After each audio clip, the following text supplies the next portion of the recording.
అంటే ఎవరు కూడా ఏం చేయలేము. మే నెల నుంచి కంటిన్యూగా ఈరోజు నవంబర్ వచ్చింది, ఒక రోజు కూడా కాకుండా వాళ్ళకి ఎంత కెపాసిటీ ఉంది ఆ ప్రకారమే కాటన్ మన పత్తి వాళ్ళకి ఇచ్చి కర్మాది వేరే ఫ్యాక్టరీలకు ఇచ్చి అందరికీ న్యాయం చేసినట్లు చూస్తాము.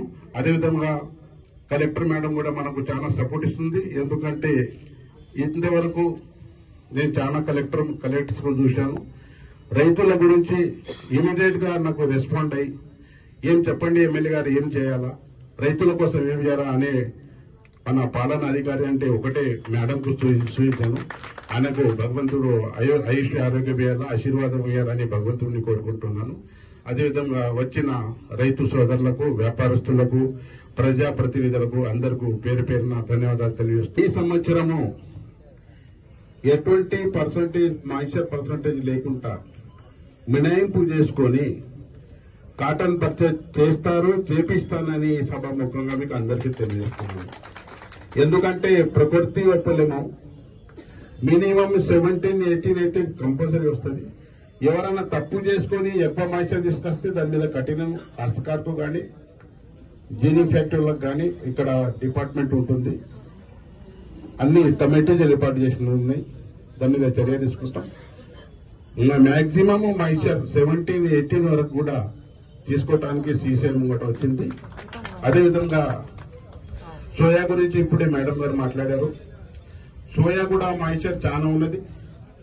సోయా 12% మన మాయిశ్చర్ ఏదైతే మన యాక్ట్ లో ఉంది ఆ ప్రకారం తీసుకపోతేనే సోయా ఎక్కువ మాయిశ్చర్ తోని సోయా ఉంటే, పత్తి ఎక్కువ మాయిశ్చర్ ఉంటే ప్రొక్యూర్మెంట్ వెళ్ళిపోతుంది.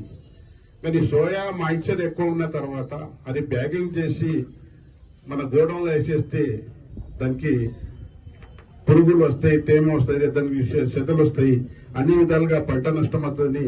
సోయా కొంత జాగ్రత్తగా ఎండబెట్టి తీసుకొస్తే బాగుంటుందని రైతు సోదరులకు విజ్ఞప్తి చేస్తున్నాను. అదేవిధంగా ప్రతి గింజ కాటన్ అనుకోండి, సోయా అనుకోండి, ప్యాడీ అనుకోండి, ప్రభుత్వం, రాష్ట్ర ప్రభుత్వం, కేంద్ర ప్రభుత్వం ముంగట వచ్చింది. కొనుగోలు చేస్తాము. చేయకుంటే ఎవరు ఏ పంట కూడా చేయకుంటే నేను అసెంబ్లీలో మీరు అందరు ఆశీర్వాదంతో నేను పంపించారు. ఖచ్చితంగా దాని మీద అసెంబ్లీలో మాట్లాడి రైతులకు న్యాయం చేస్తానని సభకు మీకు అందరికీ తెలియజేస్తున్నాను. అదేవిధంగా ఈరోజు కొన్ని ఫ్యాక్టరీలకు పర్మిషన్ ఇచ్చారు.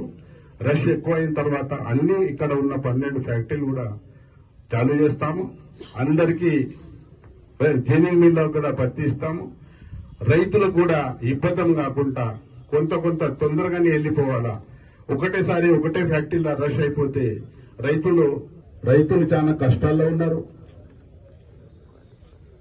రైతులకు ఆదుకోవాలని సపోర్ట్ ప్రైస్ తోని ప్రతి ధాన్యం కాటన్ అనుకోండి, సోయా అనుకోండి, మక్క అనుకోండి, అదేవిధంగా జవార్ అనుకోండి, ప్యాడీ అనుకోండి, అన్ని విధాలుగా కేంద్ర ప్రభుత్వం, రాష్ట్ర ప్రభుత్వం కొనుగోలు చేయడానికి ముంగట వచ్చింది. ఏదైతే కాటన్ లో ప్రకారంగా మీకు డేట్ ఇస్తారు, ఆ డేట్ ప్రకారం మీరు పత్తి తీసుకొచ్చి మన మార్కెట్లో, మన జీనింగ్ ఫ్యాక్టరీలో, అదేవిధంగా తేమ శాతం ఏదైతే రైతులు అందరు డిమాండ్ చేస్తున్నారు, ఖచ్చితంగా తేమ శాతం ఏదైతే గవర్నమెంట్ 12% డిసైడ్ చేసింది అది లేకుండా కూడా 17-18 వరకు కూడా పత్తి కొనుగోలు చేయడానికి ఉన్నామని మన కలెక్టర్ మేడం కూడా చెప్పారు. నేను కూడా చెప్తున్నాను.